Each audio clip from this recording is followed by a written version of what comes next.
Assalamualaikum warahmatullahi wabarakatuh. Terima kasih Bapak Kaslan selaku kepala sekolah dan mentor dari kami P3K. Terima kasih kehadirannya Ibu Kristina dan selaku wakakurikulum dari SMA Negeri 3, teman-teman semua dan peserta didik yang kami mintai tolong untuk memvideo kami di sini. Saya langsung saja, alhamdulillah hari ini diberi kesempatan untuk mempresentasikan hasil dari kerja kami selama hampir 10 hari. Jadi hari ini hari ke-10. Yang pertama ini adalah laporan orientasi pengenalan nilai dan etika instansi bagi P3K Pemerintah Provinsi Jawa Tengah. Saya Ayun Nawati, saya mengajar sebagai guru sosiologi di SMA Negeri 3. Latar belakang pengadaan orientasi P3K. Orientasi P3K ini dilakukan oleh instansi pemerintah yang pelaksanaannya berdasarkan pada kurikulum dan menggunakan sistem informasi yang diterapkan oleh lembaga administrasi negara atau yang disebut dengan LAN. Dilakukan sesuai kebutuhan instansi pemerintah paling lambat 1 bulan terhitung sejak diangkat pertama kali sebagai P3K. Orientasi dilaksanakan hanya untuk 1 kali sepanjang berstatus sebagai P3K.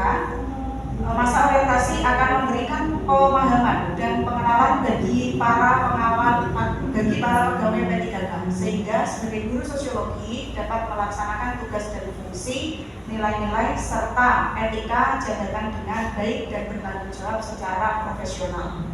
Selanjutnya, maksud orientasi yang pertama adalah mengenalkan tugas dan fungsi ASN. Yang kedua, pengenalan nilai dan etika pada instansi pemerintah. Selanjutnya, tujuan. Tadi kalau maksud, sekarang tujuan. Tujuan penelitian ini, tujuan dari orientasi ini adalah peserta mampu memahami tugas dan fungsi ASN. Peserta mampu memahami program orientasi dan mengenal nilai dan etika instansi pemerintah. Peserta mampu memahami dan menyediakan informasi kepada P3K yang baru diangkat. Peserta mampu mengaktualisasikan nilai-nilai dasar ASN berakhlak serta dapat melaksanakan tugas dan menjadi kewajiban dalam melaksanakan program pemerintah di unit kerjanya. Ini sebelum ke manajemen kepegawaian P3K. Kenapa tujuannya seperti itu? Kemarin ketika saya mendengarkan orientasi melalui Zoom itu ada sesuatu hal yang menggelitik bagi saya. Apa yang menggelitik? Nah, di sini sudah saya rangkum. Ternyata ada penyakit PNS.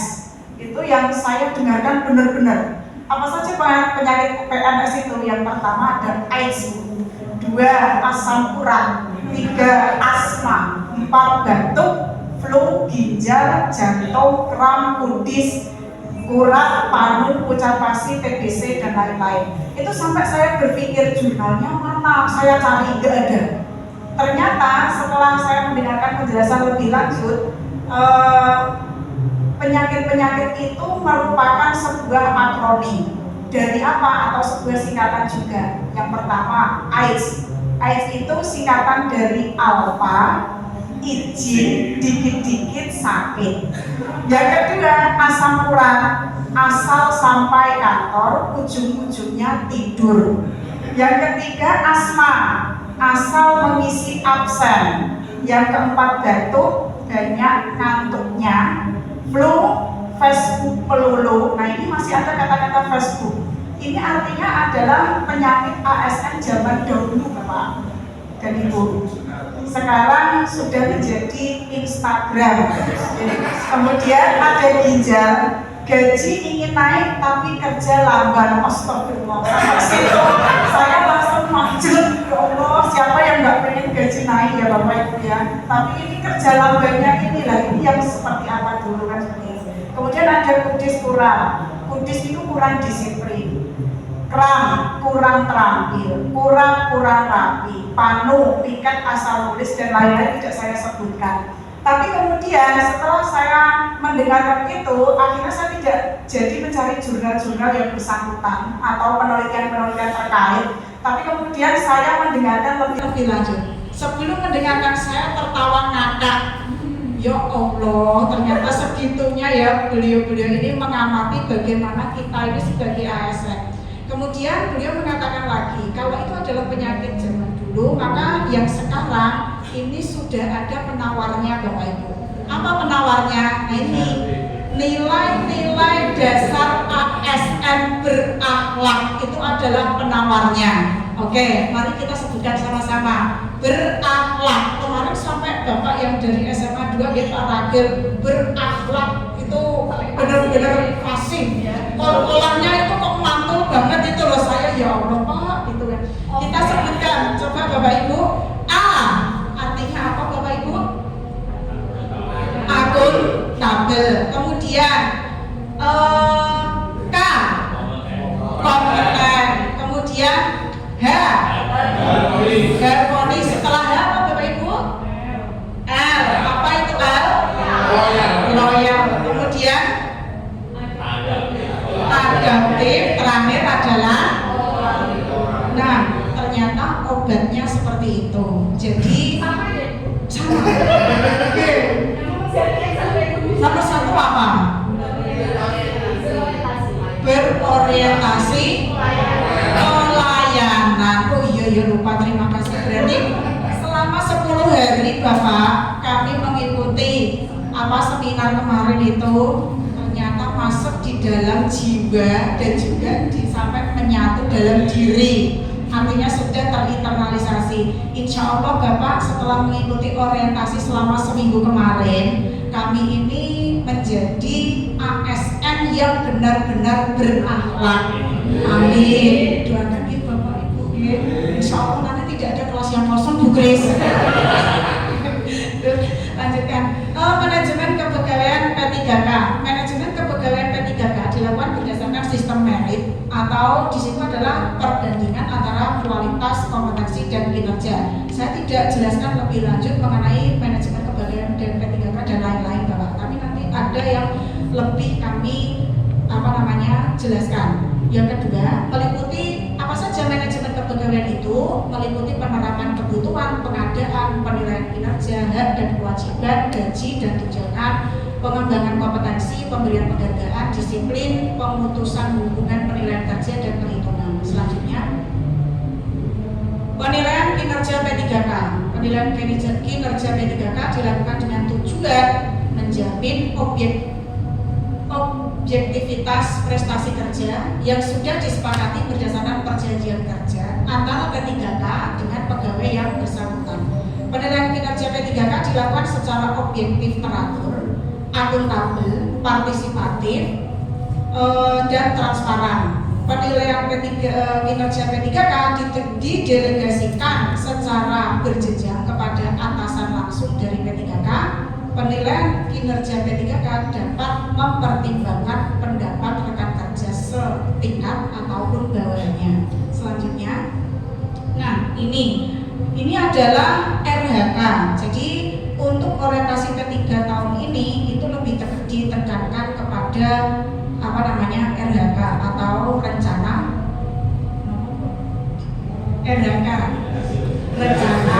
hasil kerja. Nah itu harapannya kemarin 1 tahun, tapi karena kami ditutup waktu maka kami berikan selama 6 bulan atau 1 semester.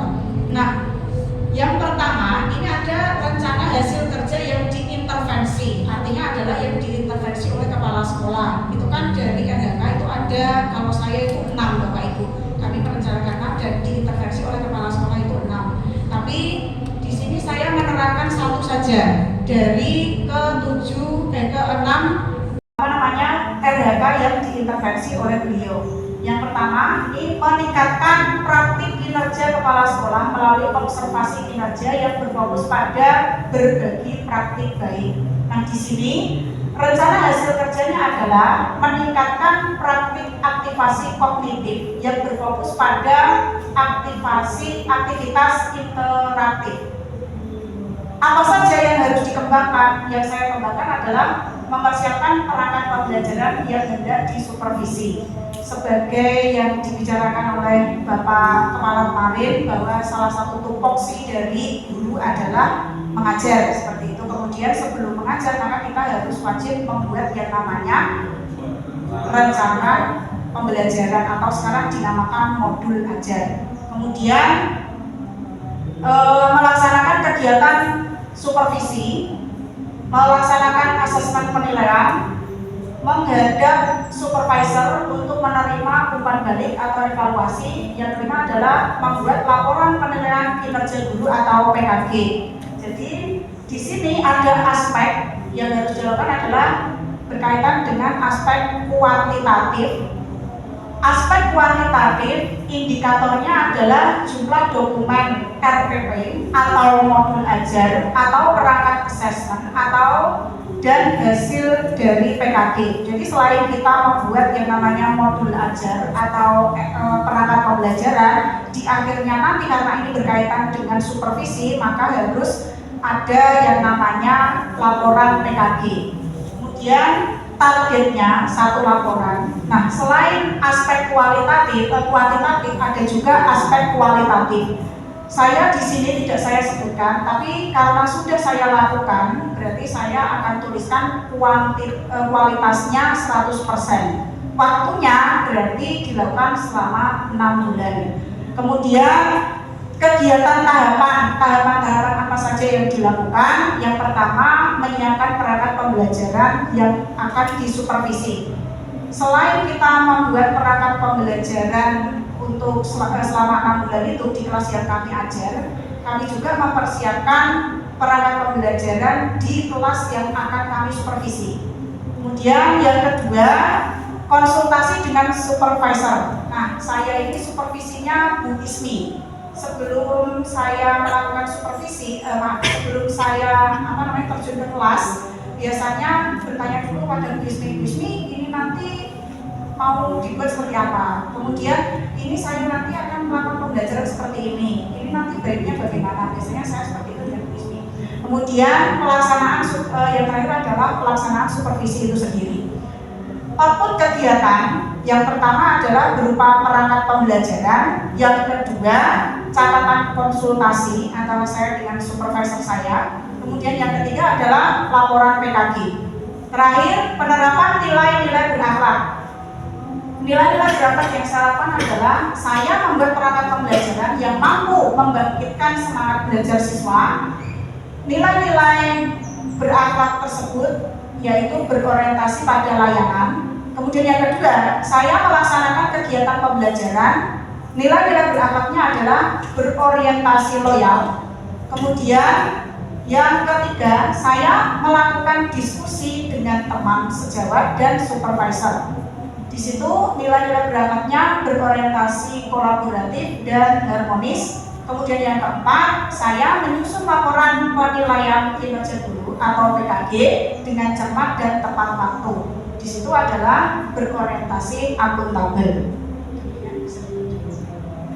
Kesimpulan, P3K diharapkan mampu memahami dan mengenali nilai dan etika pada instansi pemerintah, utamanya di SMA Negeri 3 Pati. Yang kedua, laporan kegiatan orientasi P3K di SMA Negeri 3 Pati telah dilaksanakan dengan baik dan lancar dengan capaian 100%. Yang ketiga, P3K diharapkan mampu mengaktualisasikan nilai-nilai dasar ASN, berakhlak serta dapat melaksanakan tugas yang menjadi kewajiban dalam melaksanakan program pemerintah di unit kerjanya.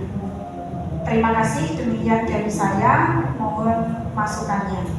Nggih, matur nuwun Bu Ayu. Ini saya dulu nggih, matur nuwun Bu Ayu.